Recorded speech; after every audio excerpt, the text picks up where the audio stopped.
එවිට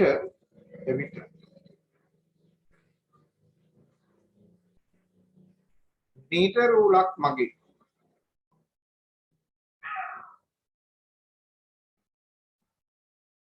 යම් පාඨාංකයක් ගැනීමේදී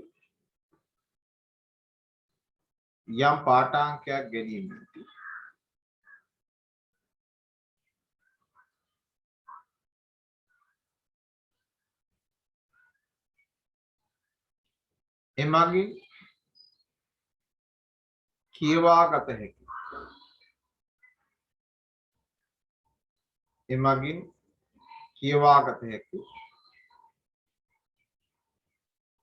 අවම මිනුමක් පවතී.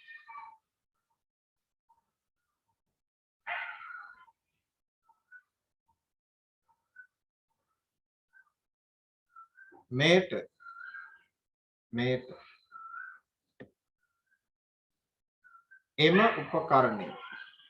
එම උපකරණය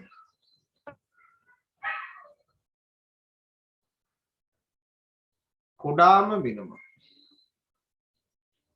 එවිට මෙම උපකරණය කුඩාම මිනුම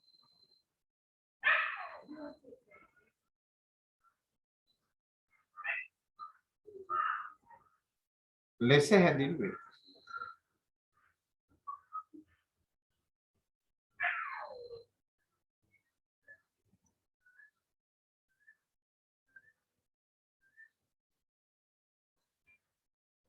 එවිට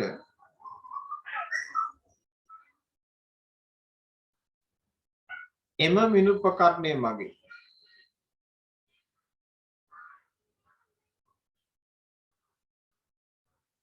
යම් පාඨාංකයක් ගැනීමේදී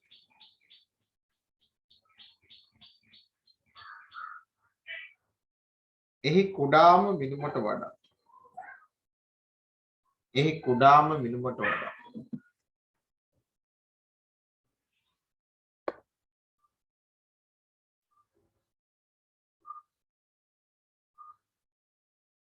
නිර්වද්‍යතාවක්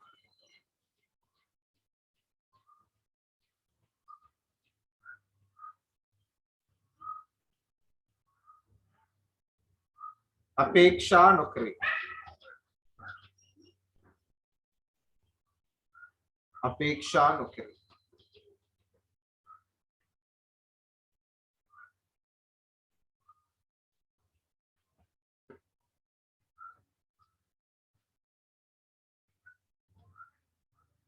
පල්ලෙහාරුල් වියන්නේ පහත උදාහරණය සලකමු.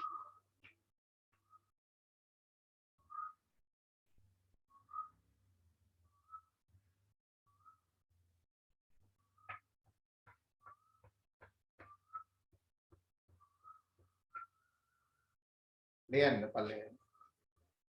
රූපේ දක්වා ඇත්තේ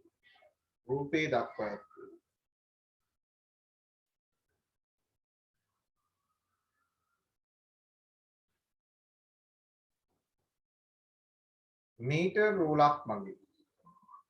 රූලක් මගින්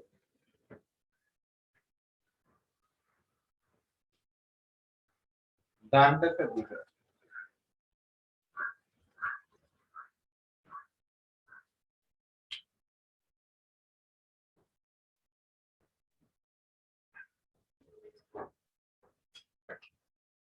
මැනගන්නා ආකාරය දණ්ඩක දිග මැනගන්නා ආකාරය කියලා පුතේ ආපුවම මේ මීටර රූල ඇඳලා දණ්ඩේ දිග කියලා පාඨාංක ගන්න බෑ.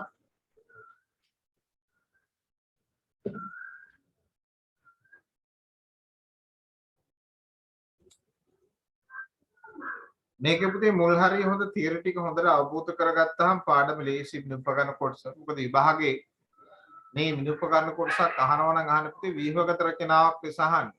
ඒ විභාගේ ව්‍යුහගත රචනාවකට හම්බෙන්න ලකුණු දැන් ගිය වර්ෂයේ සිට ලකුණු 20ක් දෙනවා.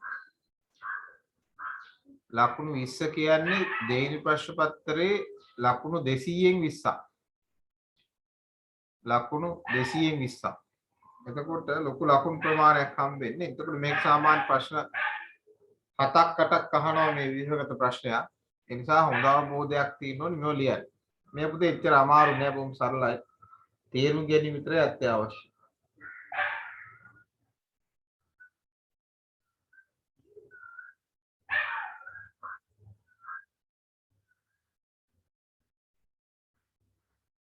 මම ඔය මේ පළවෙනි පාඩමේ පුතේ අගට කරන්න ඉන්න කොටස තමයි දෛශිකයි මේ සංප්‍රයුක්ත විභේදන. ඒක කලින් කරා මොකද එකපාරටම ඔන්ලයින් එකට මාරු වෙච්ච නිසා දැන් මේ මුල්ම කාලේ මේක කරා නම් ඒ පන්තිය නැතර වෙච්චම කාලේ ඔය සිග්නල් ගැටලු අනම් මනම් ඕවත් එක්ක මේක ටිකක් අමාරු වෙනවා. දැන් ගැටලුවක් නෑ සිග්නල් තියෙන කට්ටිය සිග්නල් හොයාගෙන තියෙන සිග්නල් නැති කට්ටිය ක්ලෝ ගාඩ් හරි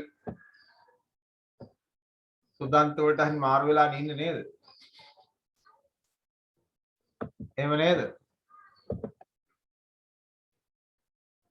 නේ සනුර සිග්නල් තියෙන කට්ටිය සිග්නල් හොයාගත්ත නැති කට්ටිය ක්ලෝ ගාඩ් හරි මොනවා හරි වෙන වර්ගයකට මාරු වුණා.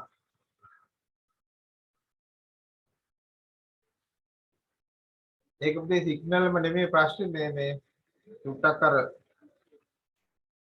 පවතින තත්ත්වය තේරුම් ගන්න ඕන.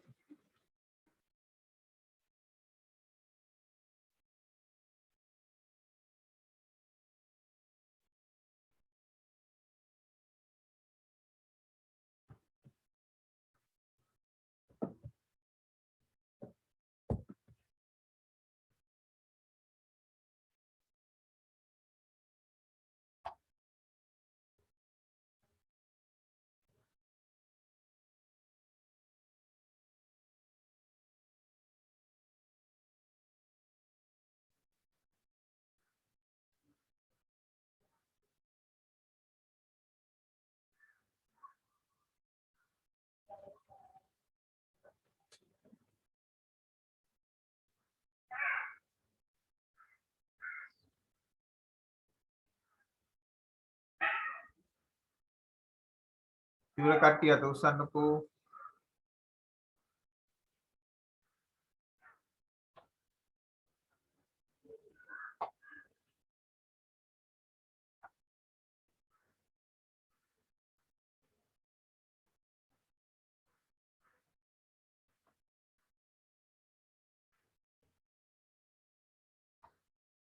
හරි පස්සේ ඉවරයි කියනවා.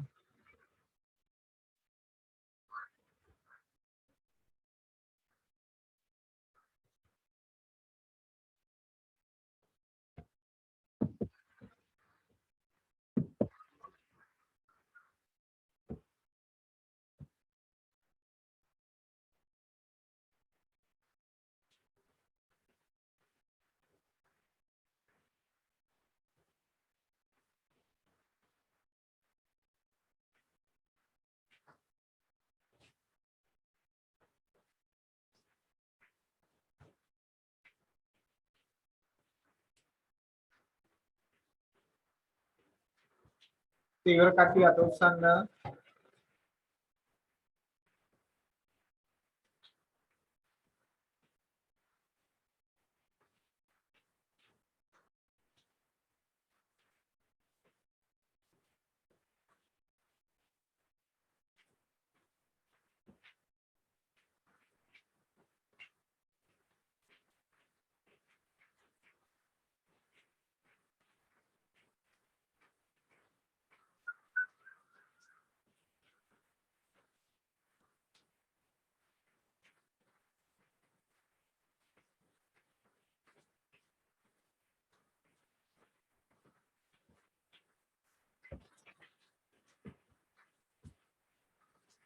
මේ ඇටින් යන්න මෙන්න මෙහෙම.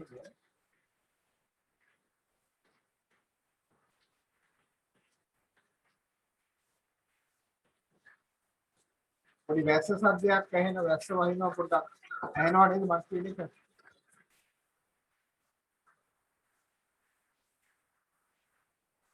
ලියන්න මෙන්න මේ මැප් එක.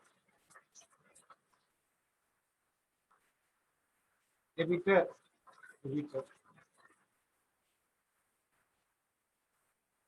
मीटर रूलක් මගේ එවිට मीटर रूलක් මගේ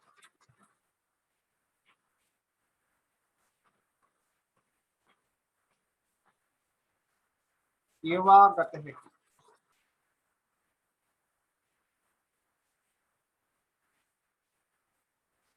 එවිට मीटर रूलක් මගින් කියවා ගත හැකි උඩාම විම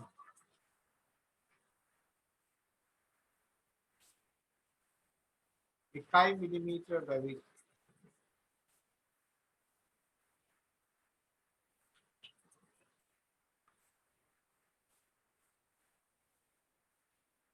එමගින් ගන්න ලබන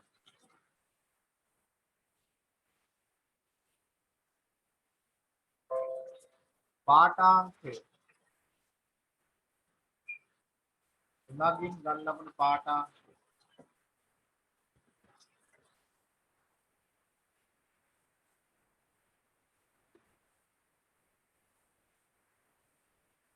එමගින් ගන්න ලබන පාඨාංකය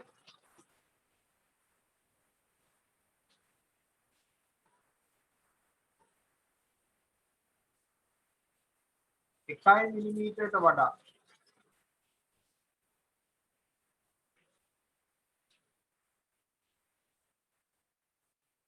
නිරවද්‍යතාවක්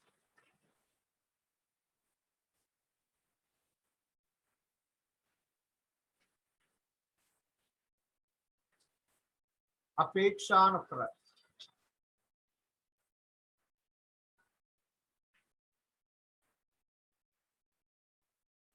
එබැවින්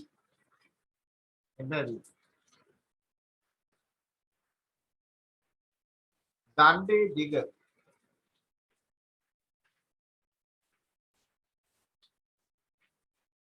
18 මිලිමීටර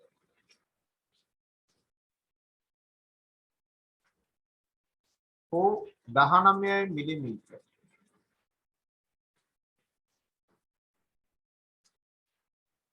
ලෙස ප්‍රකාශ කළ හැකි නමුත්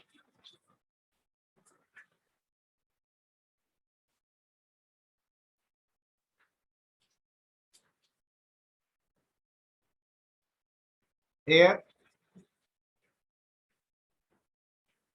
18.5 මිලිමීටර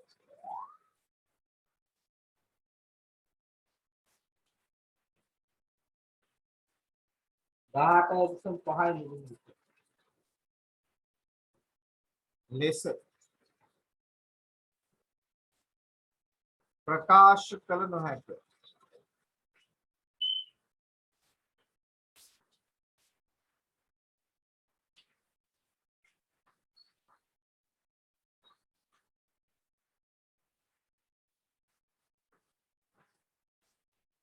ප්‍රකාශ කළ නොහැක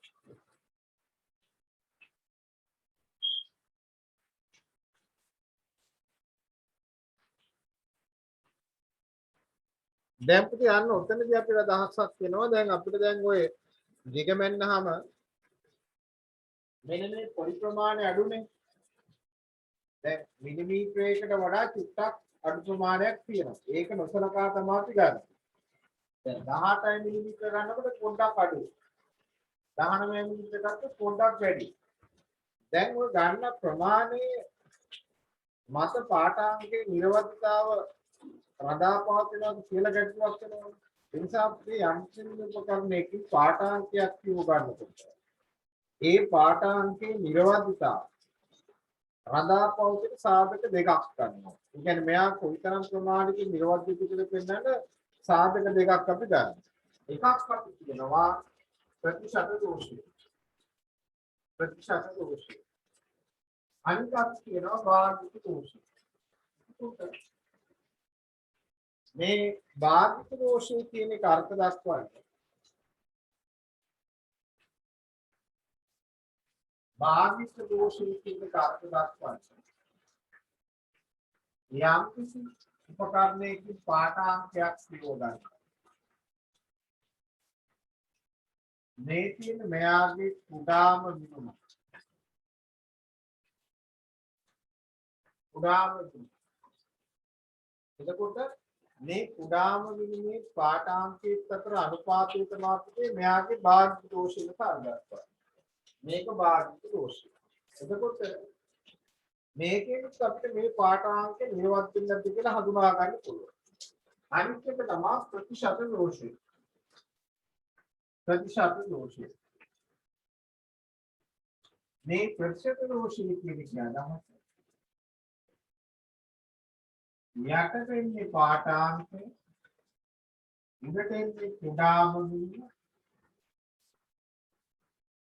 වැඩි කිරීම 100ට අපි කියන කවුද මෙයා ප්‍රතිශත දෝෂය.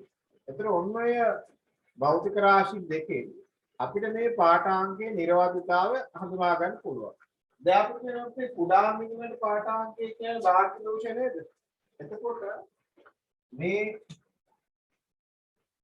සූත්‍ර දෙක තමයි ප්‍රධාන වශයෙන් භාවිතාව. එතකොට ඕනනම් ප්‍රතිශත දෝෂය අපිට ලියන්න පුළුවන්. ප්‍රතිශත දෝෂය අපිට ලියන්න පුළුවන්. මේ තියෙන භාගික දෝෂයනේ. මේ භාගික දෝෂය P ගුණ කරනවාද මෙයා? P ගුණ කරනවා. මේ භාගික දෝෂය P ගුණ කරොත් අපිට කවුද මෙයා? ප්‍රතිශත දෝෂය. එතකොට දැන් ওই බංකවද පාඨාංකයක නිර්වදිතා රඳාපවතින ආකාරය හොයන්න පුළුවන් කියලා. මෙතෙන්දි මේගොල්ලෝ කියනවා සිද්ධාන්තයක් යම් කිසි පාඨාංකයක මේ ප්‍රතිශත දෝෂය 100ට 1 ඕ එකට වඩා අඩු නම් ඒ පාඨාංකේ නිර්වද්ද. ඒ කියන්නේ මෙයා නිර්වද්ද වීමට නම් නිර්වද්දය වීමට නම් අපිට කියනවා පාඨාංක නිර්වද්ද වීමට නම් මේ ප්‍රතිශත දෝෂය උඩා හෝ සමාන වෙන්න ඕනේ 100ට 1. දැන් මේ ප්‍රතිශත දෝෂය ඉදිරිපත් කරන්නේ අපි ප්‍රතිශත මේ 100ට ආගයක් නැසනේ. ඒ කියන්නේ 100ට 1 වුණොත් නිර්වද්ද. 100ට 1ට වඩා අඩු නම් ඒත් නිර්වද්ද. එහෙනම් ඒ වගේම තමයි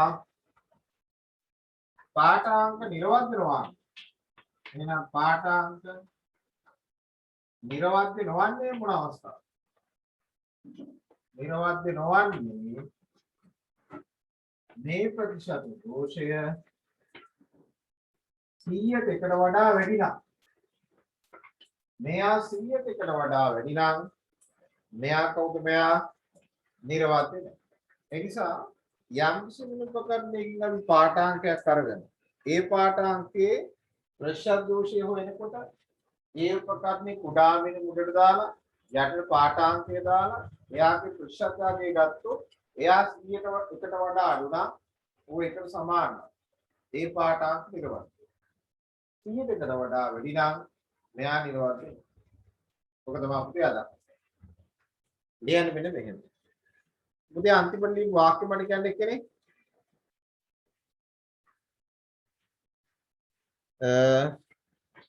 නිර්වද්දා රඳාපවතින එකක් කිව්වේ නෑ නේද? right. ලියන්න මෙන්න මේ අනුච්ඡේදය.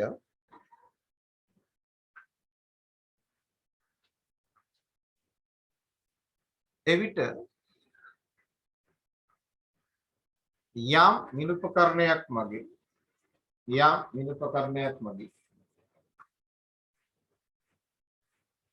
පාඨාංකයක් කියවා ගැනීම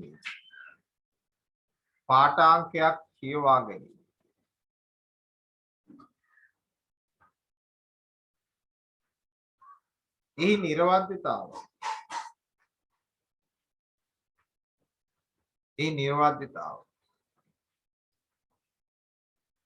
පරීක්ෂා කළ හැකි. ඒ නිර්වද්දතාව පරීක්ෂා කළ හැකි.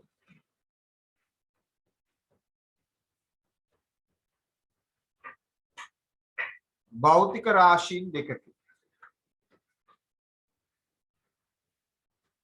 රාශීන් දෙකකි.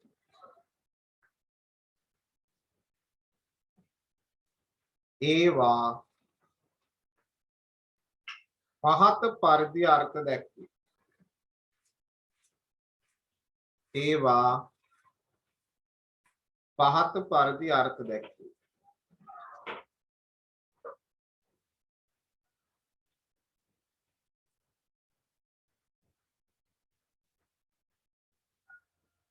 ඒවා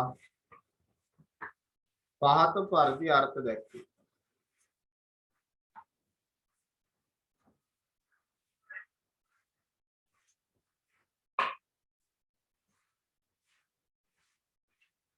ලියන්න එක අනුමාත්‍රික භාගික දෝෂය. භාගික දෝෂය. භාගික දෝෂය.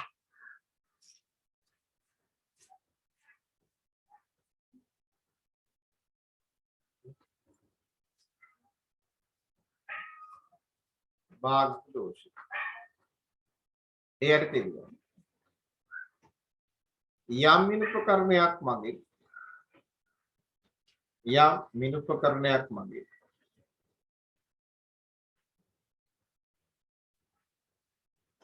පාඨාංකයක් ගැනීමෙන්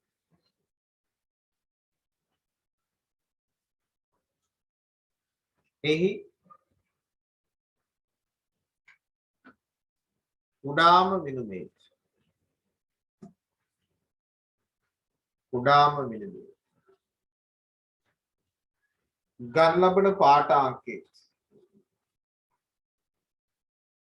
ගන්න ලබන පාඨාංකේ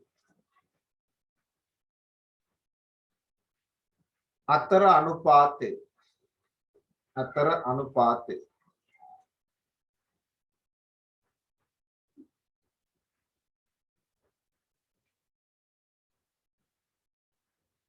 භාගික දෝෂේ නම් වේ.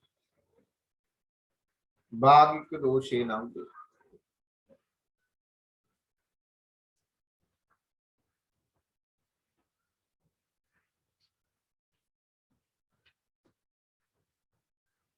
කියලා පුතේ මෙන්න මෙයා ගන්න.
इसलिए पुते देख प्रतिशत दोषे प्रतिशत दोषे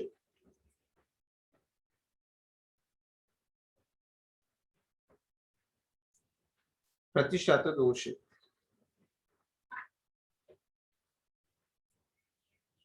लेयन उपकरणे कुडाम विनुमे उपकरणे कुडाम विनुमे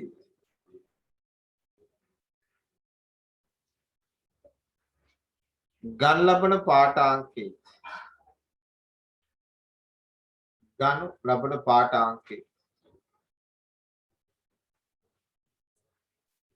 अतर अनुपाते प्रतिशते अतर अनुपाते प्रतिशते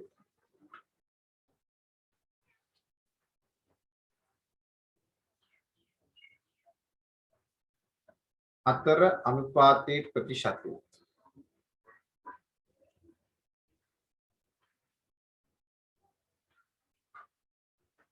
प्रतिशत दोषे नाम वे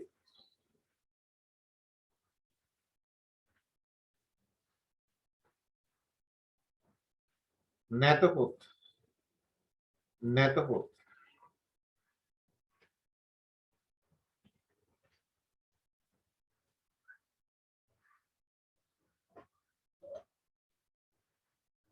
භාගික දෝෂය භාගික දෝෂය cn ගුණ කිරීම භාගික දෝෂය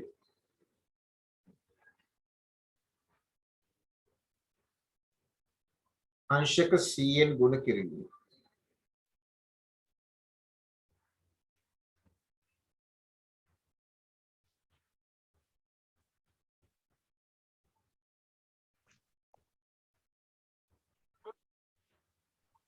ප්‍රතිශත දෝෂය ලැබේ ප්‍රතිශත දෝෂය ලැබේ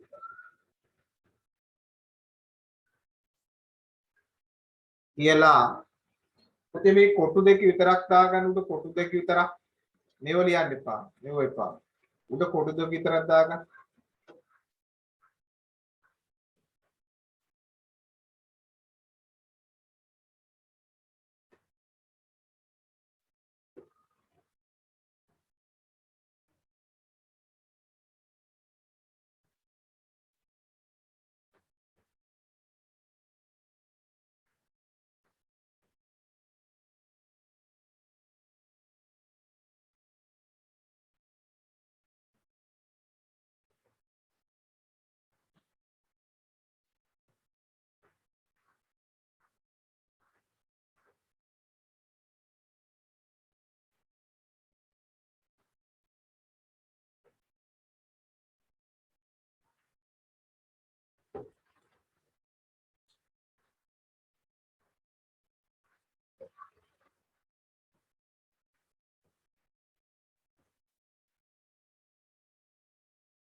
right යට ලියන්න තියෙන වාක්‍යය ඒ කොටු දෙක ලියන්න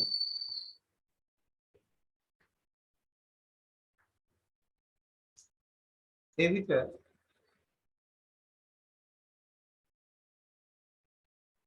යම් විනුපකරණයක් මගින් යම් විනුපකරණයක් මගින්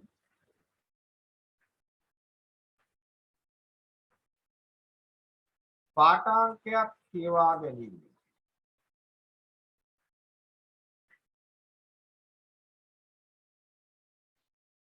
ඒ නිර්වද්‍ය වන්නේ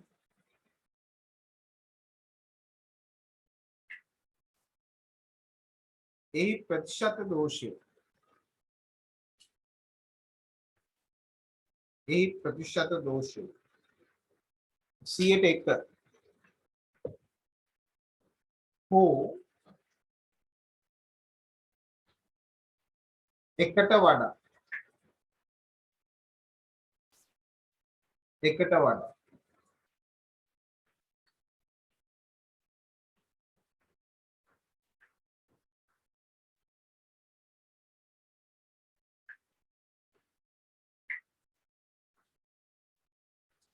අඩුවන්නේ නම් පමණයි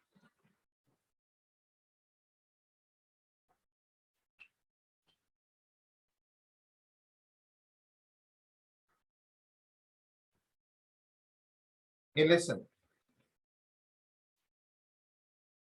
යම් විනුපකරණයක් මගින් ගන්න ලබන පාඨාංකය යම් විනුපකරණයක් මගින් ගනු ලබන පාඨාංකයක ප්‍රතිශත දෝෂය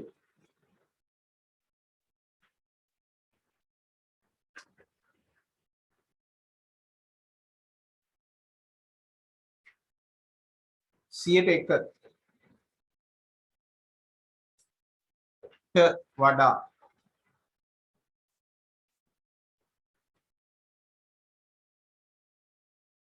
වැඩි වන්නේ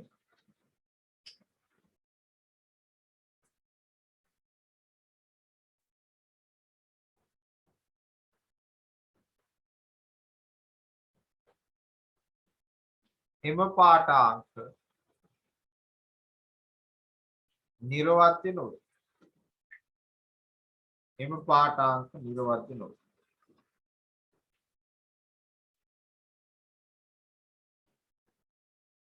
මෙන්න මේක ඉතින් තරු දාලා දාගන්න මෙන්න මේ දෙක. තරු දාලා දාගන්න ඇති මෙන්න මේ දෙක.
දෙයන්න පුතේ උදාහරණයක්.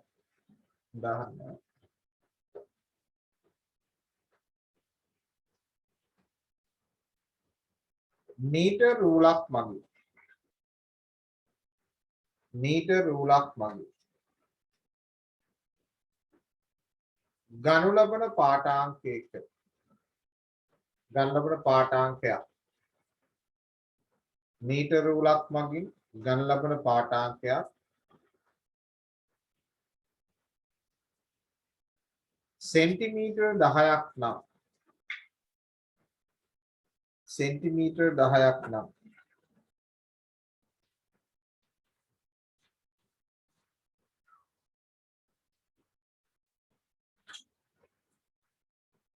එහි ප්‍රතිශත දෝෂය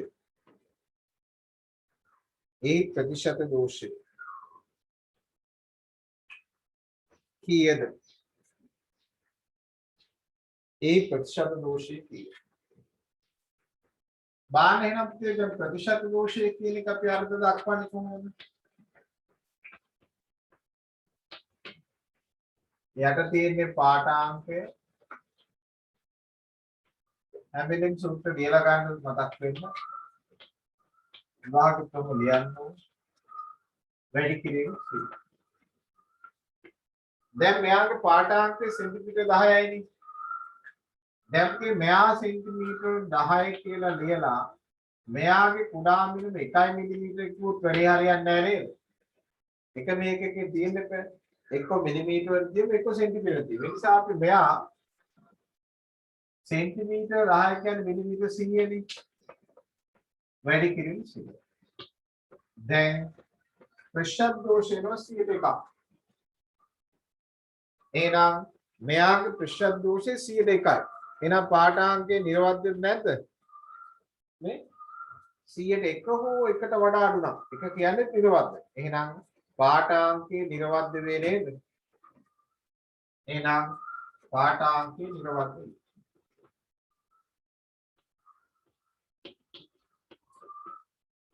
නිර්වද්‍ය හදාගන්න පළවෙනි උදාහරණය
දෙන ඊළඟ උදාහරණ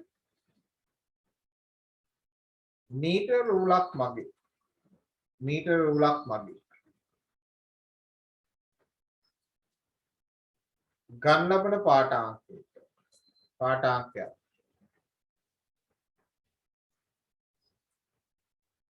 සෙන්ටිමීටර 20ක් නම්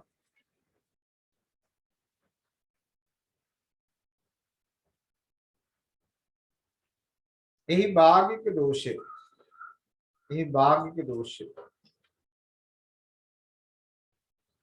හා ප්‍රතිශත දෝෂය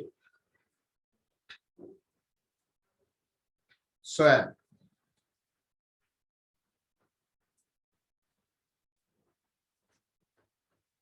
එහි භාගික දෝෂය හා ප්‍රතිශත දෝෂය සොයන්න.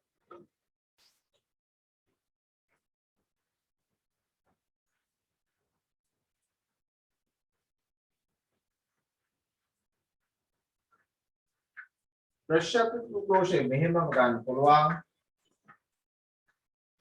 භාගික දෝෂය මෙහෙම ගන්න.